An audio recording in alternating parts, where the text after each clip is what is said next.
Hi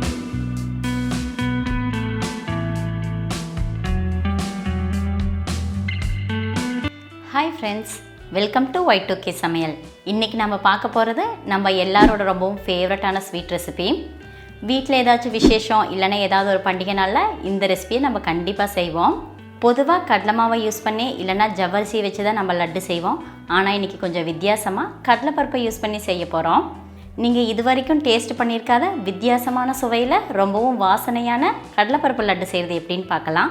அதுக்கு முன்னாடி நம்ம சேனல் இன்றைக்கி தான் நீங்கள் ஃபஸ்ட் டைம் பார்க்குறீங்கன்னா சேனலை சப்ஸ்கிரைப் பண்ணுங்கள், கூடவே பக்கத்தில் இருக்க பெல் ஐக்கனையும் கிளிக் பண்ணுங்கள். இப்போ வாங்க வீடியோக்குள்ளே போகலாம்.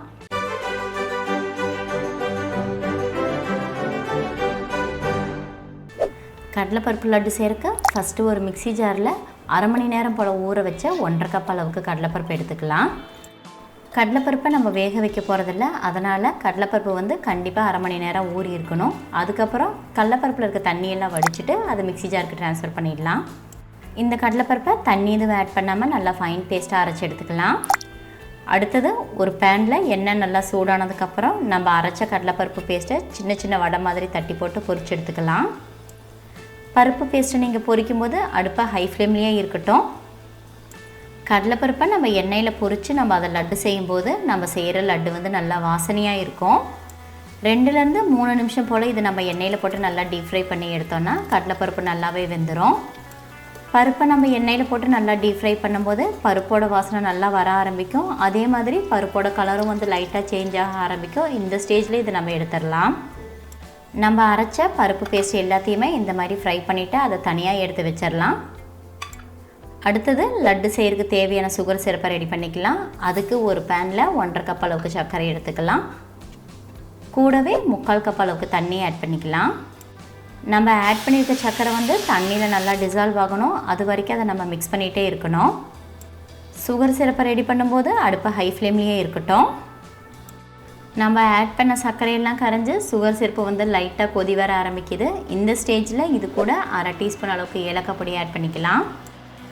உங்களுக்கு தேவைப்பட்டால் ஏலக்காய் பொடிக்கு பதிலாக கொஞ்சமாக பச்சை கற்பூரத்தை கூட நீங்கள் ஆட் பண்ணிக்கலாம்.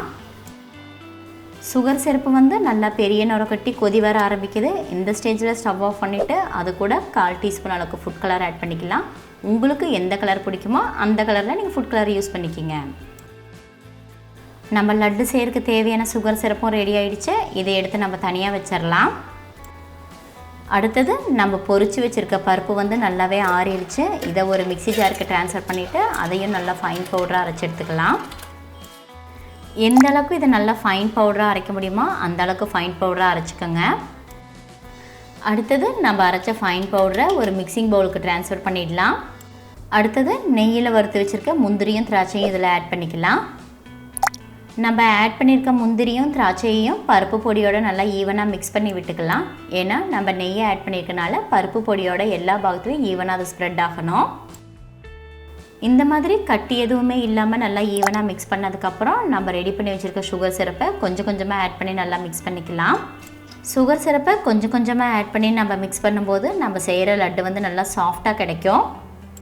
ஒரே டைமில் நம்ம சுகர் சிரப்பை ஆட் பண்ணும்போது நம்ம செய்கிற லட்டு வந்து சாஃப்டாக இல்லாமல் ரொம்பவும் பிசு பிசுப்பாக ஆகிடும். அதனால் கொஞ்சம் கொஞ்சமாக ஆட் பண்ணிக்கோங்க.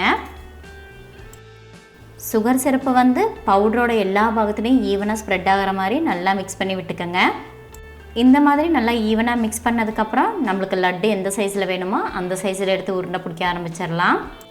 நம்ம கையில் நல்லா ப்ரெஸ் பண்ணி உருண்டை பிடிக்கும்போது மாவு வந்து உதிராமல் இருக்கணும். ரொம்பவும் டேஸ்டியான கடலைப்பருப்பு லட்டு ரெடி. நம்ம நார்மலாக செய்கிற லட்டு மாதிரி இல்லாமல் கடலைப்பருப்பை யூஸ் பண்ணி செஞ்சுருக்கனால இந்த லட்டு வந்து ரொம்ப வாசனையாகவும் இருக்கும், ரொம்பவும் டேஸ்டியாகவும் இருக்கும். எந்த கடையிலுமே கிடைக்காது இந்த கடலைப்பருப்பு லட்டை உங்கள் வீட்டில் இருக்க எல்லாருமே ரொம்பவும் விரும்பி சாப்பிடுவாங்க. அவ்வளோதாங்க, ரொம்பவுமே டிஃப்ரெண்ட்டான டேஸ்ட்டில் வித்தியாசமான கடலைப்பருப்பு லட்டை ரொம்ப ஈஸியாக செஞ்சுட்டோம்.